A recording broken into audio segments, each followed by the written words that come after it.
my quote. We're live. Thank you. Good morning. My name is Justin. 1 second, sir. Oh, sorry. 1 second, sir. Not a problem. Sergeants, can we start the recordings, please? Thank you. Sergeant Hope, you're opening. Thank you. Good morning and welcome to the New York City Council remote hearing on resiliency on waterfronts. At this time, with all council members and council staff, please turn on your videos. Thank you. To minimize disruption, please all electronic devices to vibrate or silent mode. Thank you. Chair Brannan, we're ready to begin. Thank you so much, Sergeant. Good morning, everyone. My name is Justin Brannan. I'm the chair of the Committee on Resiliency on Waterfronts here in the New York City Council. Today we'll vote on two bills that would help ensure buildings and infrastructure throughout the city are resilient and built to withstand the effects of climate change. Coastal flooding, heat waves, and severe storms are becoming more intense and occurring more frequently. To prepare for the impacts of climate change, buildings and infrastructure throughout the city must incorporate resilient design and resilient siting.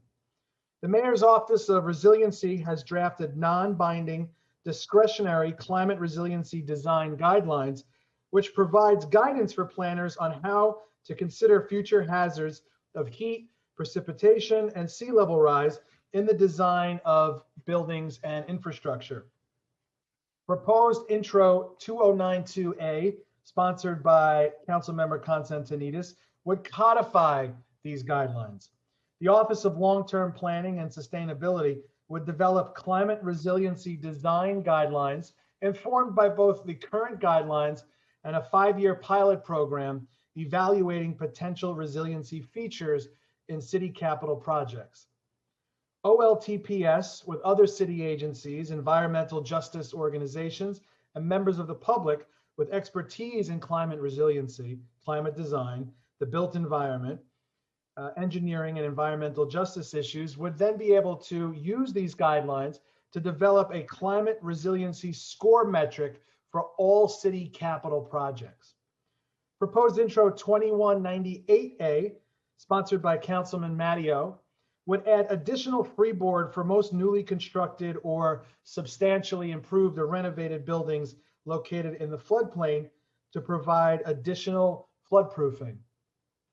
I'd now like to call on Councilmember Constantinides to address his bill, Proposed Intro 2092A. Costa? Thank you, Chair Brannan. Thank you for all that you do to make our city more sustainable, more resilient every day, brother.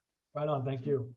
As a city on the sea, we are literally on the front lines of the fight to secure a livable climate. And we've made great strides in our city in making it more sustainable.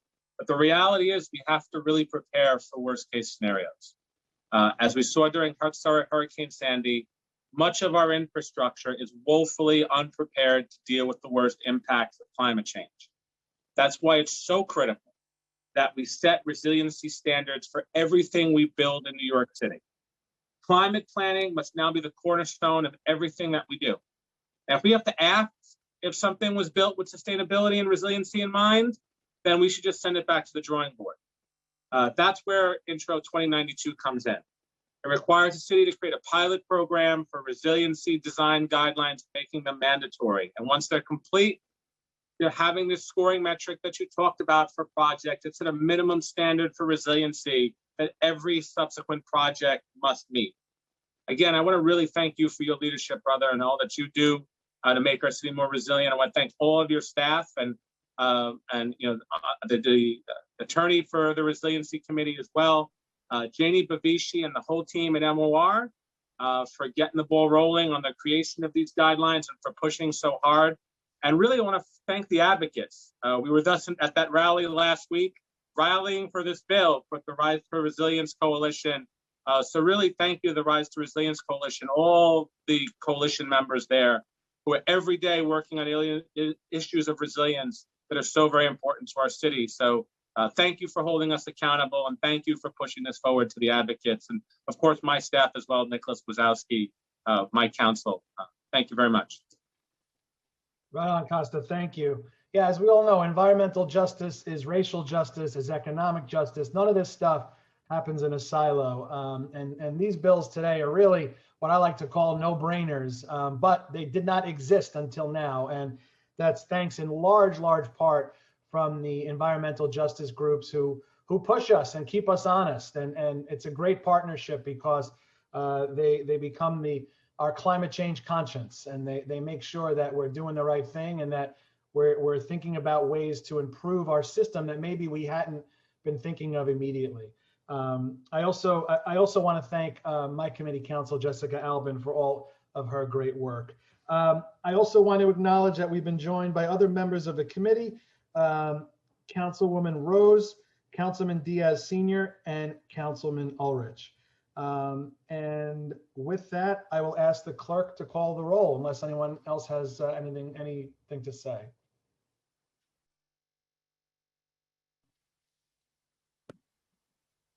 Good morning, William Martin, Committee Clerk. Roll call vote. Committee on Resiliency in Waterfronts, Introductions 2092A and 2198A. Items are coupled. Chair Brannan. I vote aye on all. Thank you. Rose. On all. Constantinidis. Aye on all. Ruben Diaz Sr. Aye on all. Thank you. Ulrich. I vote aye on all.